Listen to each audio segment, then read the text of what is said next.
दोस्तों, एक बार महात्मा बुद्ध के शिष्य ने उनसे पूछा कि कृपया हमें ये बताएं कि कर्म क्या है और कर्म किसे कहते हैं। तो उसके बाद महात्मा गौतम बुद्ध ने अपने शिष्य से कहा कि कर्म को समझने के लिए मैं तुम्हें एक कहानी सुनाता हूँ। इस कहानी से तुम समझ जाओगे कि कर्म क्या है और कर्म किसे कहते हैं। तो दोस्तों, आज आप सभी को वही कहानी मैं सुनाने वाली हूँ जो बहुत साल पहले महात्मा गौतम बुद्ध जी ने अपने शिष्य को कर्म क्या है यह समझाने के लिए सुनाई थी।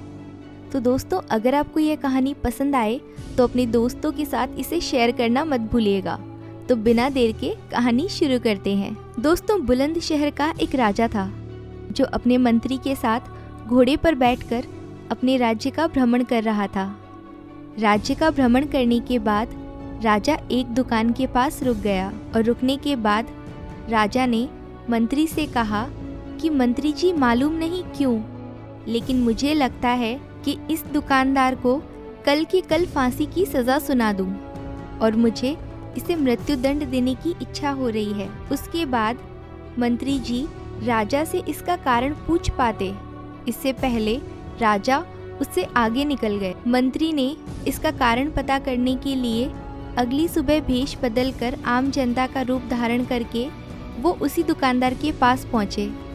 और वैसे तो दुकानदार चंदन की लकड़ियाँ बेचने का काम करता था। इसके बाद मंत्री जी ने दुकानदार से पूछा कि भाई, आपका काम कैसे चल रहा है। उसके बाद दुकानदार ने कहा कि भाई, बहुत ही बुरा चल रहा है। लोग दुकान पर आते हैं, चंदन को सूंघते हैं और फिर उसकी प्रशंसा तो बहुत करते हैं, लेकिन खरीदता तो कोई भी नहीं है। और उसके आगे उसने बताया कि मैं सिर्फ इसी इंतज़ार में हूँ कि कब हमारे राज्य के राजा की मृत्यु हो जाए और उनके अंतिम संस्कार के लिए मेरे दुकान से बहुत सारी चंदन की लकड़ियाँ खरीद ली जाए और शायद वहाँ से मेरे चंदन की लकड़ियाँ बेचने के व्यापार में थोड़ी बढ़ोतरी हो जाए और मेरा व्यापार भी अच्छा हो जाएगा। दोस्तों, इसके बाद मंत्री को सब बात समझ में आ गई कि यही वो नेगेटिव यानी नकारात्मक विचार है जिसने राजा के मन को भी नकारात्मक बना दिया। दोस्तों, वो मंत्री बहुत ही बुद्धिमान और होशियार थे, तो इसीलिए उसने सोचा कि मैं थोड़ी बहुत इस दुकानदार से चंदन की लकड़ियाँ खरीद लेता हूँ। और उसके बाद उस मंत्री ने उस दुकानदार से पूछा कि क्या मैं आपकी दुकान से थोड़ी बहुत चंदन की लकड़ियाँ खरीद सकता हूँ। दुकानदार यह सुनकर बहुत खुश हो गया और उसने सोचा कि चलो, इतने समय से कुछ भी नहीं बिक रहा था। और उसके बाद उस दुकानदार ने कुछ चंदन की लकड़ियों को अच्छी तरह पैक करके उस मंत्री को दे दिया।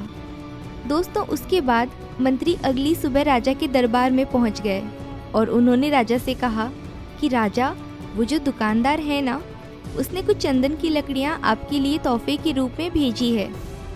यह बात सुनकर राजा बहुत खुश हुआ और मन ही मन सोचने लगा कि मैं बेकार में ही उस दुकानदार के बारे में गलत सोच रहा था।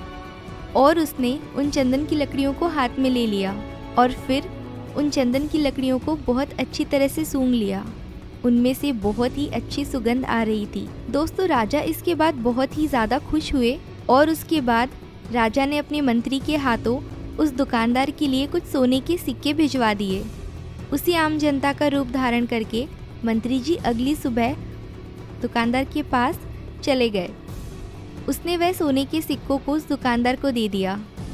दोस्तों, उसके बाद दुकानदार बहुत खुश हुआ और मन ही मन उसने सोचा कि अरे, मैं बेवजह अपने राज्य के राजा के बारे में गलत सोच रहा था। राजा तो बहुत ही दयालु है। और यहीं पर महात्मा गौतम बुद्ध ने कहानी को ख़त्म कर दिया। ये कहानी जब ख़त्म हुई तब गौतम बुद्ध ने अपने शिष्यों से कहा, अब आप ही बताइए कि कर्म क्या होता है।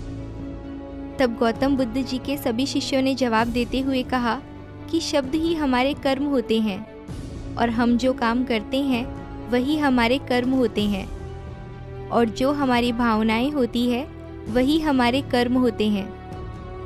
महात्मा बुद्ध जी के सभी शिष्यों के जवाब को सुनने के बाद महात्मा बुद्ध ने कहा कि आपके विचार ही आपके कर्म हैं। अगर आपने अपने खुद के विचारों पर नियंत्रण पाना सीख लिया तब आप एक महान इंसान बन जाते हैं। जब आप अच्छा सोचते हैं तब आपके साथ अच्छा ही होता है और वो होता ही रहेगा। दोस्तों, इसीलिए मैं भी यही कहना चाहूँगी कि अगर आप अच्छा सोचोगे तो दूसरे लोग भी अपने आप आपके बारे में अच्छा सोचने लग जाएंगे। तो दोस्तों, आपको ये कहानी कैसी लगी कमेंट बॉक्स में ज़रूर बताएं। अगर आपको ये कहानी पसंद आई तो अपने दोस्तों के साथ ज़रूर शेयर करें। और हाँ, चैनल को सब्सक्राइब करना बिल्कुल ना भूलें ताकि आप सुन सकें नई नई कहानियाँ।